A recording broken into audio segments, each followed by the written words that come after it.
यूं तो कोहिनूर हीरा tower of London के ज्वेल हाउस में कई सालों से रखा हुआ है, लेकिन इसके वापसी की आवाज़ें समय समय पर उठती रही हैं।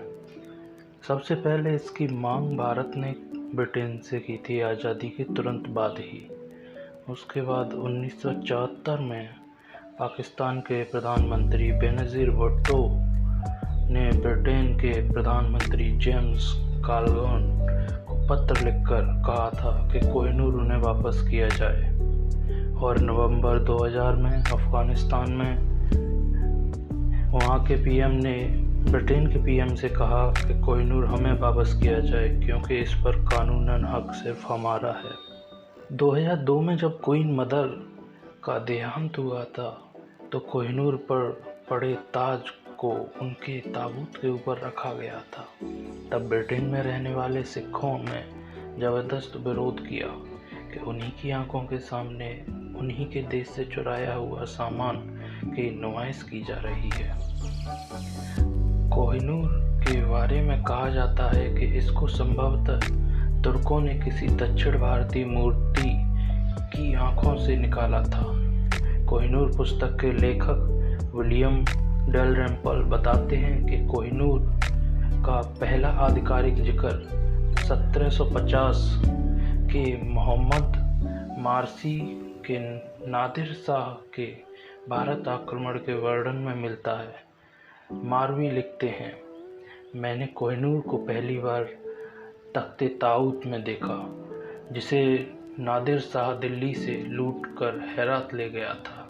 कोहिनूर एक मुर्गी के अंडे के बराबर था और उसके बारे में कहा जाता था कि उसे बेचकर पूरी दुनिया के लोगों को लगभग 2.5 दिन खाना खिलाया जा सकता है।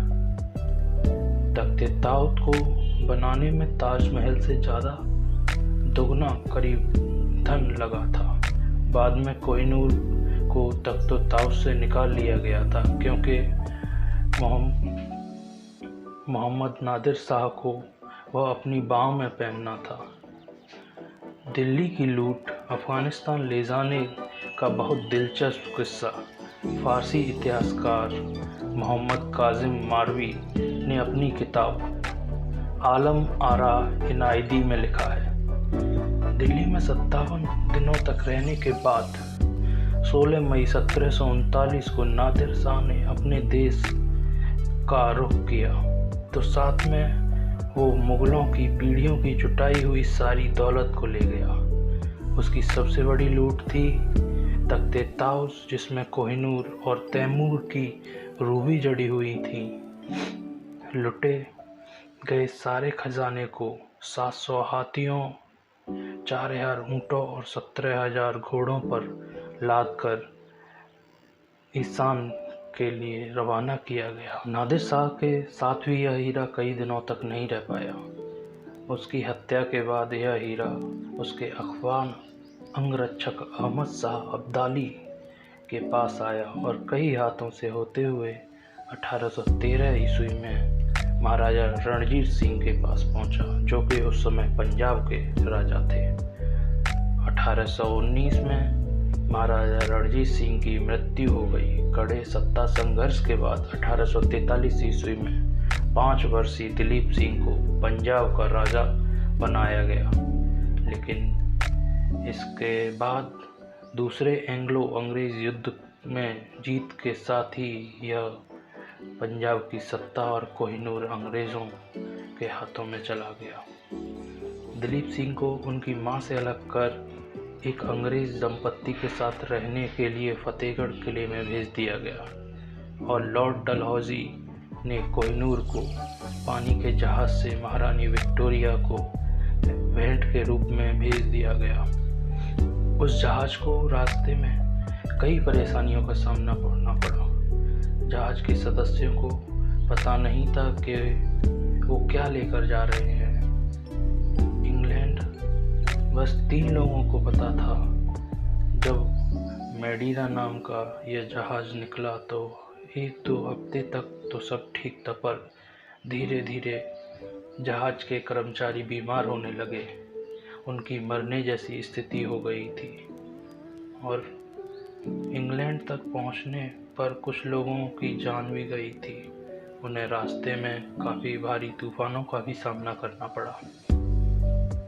जब जहाज के कर्मचारी लंदन पहुंचे और उन्हें पता चला कि वो अपने साथ कोहिनूर हीरो को ला रहे थे, तो उनमें से कुछ लोगों ने माना कि कोहिनूर हीरो में कुछ काली शक्तियाँ जरूर हैं, जिसकी वजह से उनके साथ ये सब हुआ।